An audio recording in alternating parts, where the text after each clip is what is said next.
तो चलिए अब हम शुरू करेंगे हमारा चौथा दोहा। अभी तक आपने पहला, दूसरा और तीसरा दोहा जो है वो समझ लिया होगा और इसका भावार्थ पीछे ही दिया है, तो कोई कठिनाई आपको नजर नहीं आनी चाहिए। अब मैं आपके सामने चौथा दोहा पढ़ूंगी। तुलसी साथी विपत्ति के, विद्या विनय विवेक, साहब सुकृत सुसत्य व्रत, राम भरोसो एक। यहाँ पर तुलसीदास जी बता रहे हैं तुलसी साथी विपत्ति के। यहाँ पर मनुष्य के सबसे जो हमारे हम बोलते हैं ना, ये मेरा बेस्ट फ्रेंड है, ये मेरा दूसरा फ्रेंड है, ये मेरा तीसरा चौथा, और ऐसे ना जाने अनगिनत दोस्त है। लेकिन आपने कभी सोचा है व्यक्ति का एक ही मित्र होता है, वो खुद। अपने से अच्छा दोस्त कोई नहीं हो सकता। क्यों? रीजन इज हम बहुत सारे मित्र लोगों से मिलते हैं। जब आप पहली कक्षा में या जब आपने स्कूल शुरू किया होगा तब आपको याद होगा आप कितने लोगों से मिले होंगे। क्या आपको सबके नाम याद है? नहीं। आगे आगे जैसे आप बढ़ते जाओगे पीछे जो है वो छूटता जाता है। तो यहाँ पे सबसे महत्वपूर्ण चीज जो है वो व्यक्ति के जीवन में है, जो यहाँ पर बताई जा रही है इस दोहे के माध्यम से, कि तुलसी साथी विपत्ति के। जब मुश्किल होती है तब हमारा व्यक्ति का साथ देने वाला कौन है? विद्या, विनय, विवेक। ये तीन चीजें महत्वपूर्ण है जीवन में। विद्या यानी हमारी एजुकेशन, हमारा ज्ञान, हमारी नॉलेज जो हम पढ़ रहे हैं। विनय, विनय मतलब विनम्रता, व्यक्ति को हमेशा विनम्र रहकर चलना चाहिए। अहंकार की भावना से व्यक्ति को कोई कार्य नहीं करने चाहिए। और विवेक यानी धैर्यवान होना चाहिए। यहाँ पे व्यक्ति को धैर्य होना बहुत जरूरी है। यदि यू हैव पेशेंस, धैर्य मतलब पेशेंस, ऐसा नहीं है कि अभी किया और अभी उसका रिजल्ट भी आ जाएगा। It's not. आप लोगों में हम भी यही करते थे कि आज हम लोगों ने एग्जाम लिखा, अभी पेपर लिखा और फटाफट से अपनी कॉपी खोली और उसमें से ढूंढने लग जाते हैं कि कौन सा आंसर गलत है, कौन सा सही है, कौन सा गलत है। कभी सोचा है इसको देखने से क्या मिलेगा? कुछ नहीं मिलेगा, टेंशन मिलती है हमें। इससे बेहतर है कि उस चीज को वहीं छोड़ दो, वहीं पर छोड़ देना चाहिए और आगे क्या है उसको देखो। क्योंकि जो चला गया है, जो बीत गया है, वो बात चली गई है, उसको छोड़ ही देने में अक्लमंदी होती है। इसलिए अपने आगे के फ्यूचर के लिए, भविष्य के लिए हमें क्या करना है ये ज्यादा जरूरी है। वैसे ही विद्या को अपनाओ, विनय को अपनाओ और अपने विवेक को कंट्रोल में रखो, उसको अपने संयम में रखना बहुत जरूरी है। तो यहाँ पे तुलसी साथी विपत्ति के, जब मुश्किल आएगी, जब बहुत कठिन घड़ी आएगी तो हमें विद्या और विनय और विवेक। पैसा काम नहीं आता, पैसा हाथ की मैल है, चला जाता है। आज बहुत अमीर है, कल कुछ नहीं रहेगा, गरीब हो जाएगा। आज राजा है, कल रंक हो जाएगा। लेकिन फिर से अपनी बुद्धि से, अपने विवेक से, अपने एजुकेशन, अपने ज्ञान से हम लोग उन चीज को फिर से अपना सकते हैं। लेकिन यदि हमारे पास ज्ञान नहीं है तो हमारे पास कुछ नहीं है। इतने पढ़ने में, पूरा दिन पढ़ने में भी कोई फर्क नहीं पड़ता है, लेकिन अगर आप थोड़े में भी बहुत अच्छा कर सकते हैं तो वो ज्यादा जरूरी है।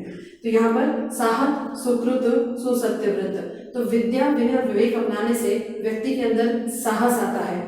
साहस बहुत जरूरी है। हमारा धैर्य, हमारी लगन बहुत जरूरी है। सुकृति मतलब अच्छे कार्य करना बहुत जरूरी है। लोगों को दिखाने के लिए अच्छे कार्य नहीं करने चाहिए, बल्कि जो अच्छे से रह सके, अच्छा कर सके, वही करना बहुत जरूरी है। सुसत्य व्रत, सु मतलब अच्छा, सत्य मतलब सच बोलना, व्रत मतलब उसको पालन करना। यहाँ पर व्यक्ति को सच का पालन करना बहुत जरूरी है। और राम भरोसो एक, राम पर, ईश्वर पर भरोसा रखना भी उतना ही आवश्यक है। आप अच्छे कार्य करिए और आगे बढ़ते जाइए, भगवान हमें सही रास्ता अपने आप दिखाता रहेगा। तो चलिए मैं इसका भावार्थ जो पीछे दिया है एक बार आपके सामने पढ़ती हूँ। प्रस्तुत दोहे में तुलसीदास जी कह रहे हैं कि मनुष्य पर जब विपत्ति पड़ती है तब विद्या, विनय तथा विवेक ही उसका साथ देते हैं। जो राम पर भरोसा करता है, मतलब जो ईश्वर पर भरोसा करता है, वो साहसी, सुसत्यव्रत और सुसकृतवान बनता है। ये जो तीन चीजें लोगों ने समझ ली तो व्यक्ति कभी भी कहीं पर भी पीछे नहीं रहेगा। यहाँ पर तुलसीदास जी ने ये भी बताया है कि किसी भी विपदा से ये 7 गुण आपको बहुत महत्वपूर्ण है। चाहिए तो मेरे बोलते बोलते आप लिख भी सकते हैं। वो 7 गुणों को हर व्यक्ति को अपने अंदर अपनाना चाहिए, जैसे विद्या, विनय, विवेक, साहस, आपके भले कर्म मतलब अच्छा काम करना, सत्य निष्ठा को अपनाना, भगवान के प्रति आपका विश्वास। यदि आप इन चीजों को समझ गए तो आप इस दुनिया में, इस सोसाइटी में कहीं पर भी खड़े हो सकते हैं और अपने जीवन को और अच्छी तरह से सफल बना सकते हैं। तो ये जो दोहा है, आपको जैसे आपने पहला, दूसरा, तीसरा दोहा लिखा है, उसी के साथ ये दोहा लिखना है और इसका पीछे जो भावार्थ दिया गया है वहां पर लिखना है। चलिए हम लोग इस दोहों का आखिरी दोहा तुलसीदास जी का पढ़ते हैं। वो है राम नाम मणि दीप धरू। दीप मतलब दिया। मन में हमें क्या जलाना है? राम नाम का दीप जलाना है। जीह देहरी द्वार। जीह मतलब जीभ। जीभ पर क्या करोगे? जैसे जीभ पर बोली हुई बात और निकला हुआ तीर कभी वापस नहीं आता, वैसे ही हर चीज को सोच समझ कर करना बहुत जरूरी है। तो तुलसी भीतर बाहरो जो चाहसी उजिया। अच्छा जो भी अंदर और बाहर अगर अच्छा होगा, जैसे व्यक्ति विशेष की यहाँ पे लोगों ना दो तरह के लोग होते हैं, जैसे राम और रावण। सबसे अच्छा उदाहरण यही हो सकता है। यहाँ पे व्यक्ति अच्छा कर्म कर रहा है तो राम बनता जा रहा है, बुरा काम कर रहा है तो रावण बनता जा रहा है। लेकिन हम ये भूल जाते हैं कि जब व्यक्ति परिस्थिति में जाकर फंसता है तभी वो अपना ये रूप जो है वो बदलता है। इसलिए यहाँ पर इस दोहे के माध्यम से तुलसीदास जी ये बता रहे हैं कि प्रस्तुत दोहे के द्वारा तुलसीदास जी कहते हैं कि जिस तरह देहरी पर, देहरी मतलब दहलीज, दरवाजे पर जब हम दिया लगाते हैं तो चारों तरफ रोशनी हो जाती है। आप सोचो इतना अंधेरा है कमरे में, अचानक से एक कैंडल लगा दिया, दीप लगा दिया या थोड़ी सी भी रोशनी हो जाए तो वहां पर भी हम लोग देखकर चल पाते हैं।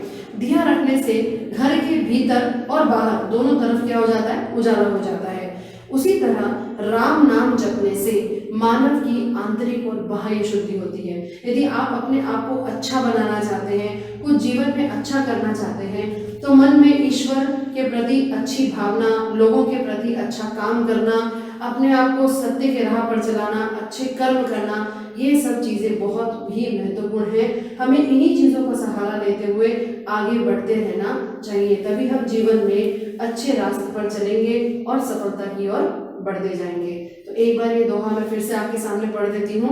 राम नाम मणि दीप धरू, जीह देहरी द्वार, तुलसी भीतर बाहरो जो चाहसी उजिया। यानी प्रस्तुत दोहे के द्वारा तुलसीदास जी बता रहे हैं कि जिस तरह देहरी पर दिया लगाने से घर के भीतर और बाहर दोनों तरफ रोशनी हो जाती है, उसी प्रकार राम नाम जपने से भी हमारे जीवन में आंतरिक और बाह्य शुद्धि होती है। तो ये थे तुलसीदास जी के पांचों दोहों का सार, उसका भावार्थ। तो एक बार फिर से तुलसीदास जी अपने दोहों के माध्यम से हमें क्या बताना चाह रहे हैं ये आपको मैं पढ़ के बता रही हूँ। इसे आपको जैसा दिया है वैसा का वैसा अपनी कॉपी में लिखना है। इससे जुड़े हुए प्रश्नों के उत्तर मैं आपको भेजूंगी जो आप पूर्ण रूप से अपने पास लिखकर रखेंगे। दोहों का आशय कुछ इस प्रकार था। इन दोहों के द्वारा छात्र अच्छे कर्म करने और नैतिकता से जीवन बिताने की सीख प्राप्त करते हैं। तुलसीदास जी इन दोहों में मुखिया के लक्षण, संत का स्वभाव आदि पर प्रकाश डाला है। साथ ही उन्होंने दया, धर्म का महत्व, अभिमान, त्याग, विवेक युक्त व्यवहार, राम पर विश्वास, राम नाम जाप इत्यादि का बखान करते हुए यह सुझाव दिया है कि इंसान को नीति युक्त जीवन निभाना बहुत जरूरी है। तो अपने जीवन में भी इन दोहों को अपनाएं, इससे कुछ सीखें, अच्छा कर्म करें। हम ये तो नहीं कह सकते कि हर व्यक्ति राम ही बनकर जिएगा, कहीं ना कहीं रावण आता है, लेकिन अपने कर्मों द्वारा, अपनी अच्छी भावनाओं द्वारा, अपने दया भाव से हम लोग इस चरित्र को हटाकर राम को उभार कर सामने ला सकते हैं। तो ये था तुलसी के दोहे। मैं आशा करती हूँ कि आपको ये दोहे समझ में आ गए होंगे। इसकी पूरे प्रश्नों के उत्तर और व्याकरण आपको अगली कक्षा में मिल जाएगी। इससे जुड़े हुए कुछ प्रश्न है मैं आपको भेजूंगी, उसके उत्तर आप अपनी कॉपी में लिख लीजिएगा। स्वस्थ रहें, अच्छा रहें। धन्यवाद।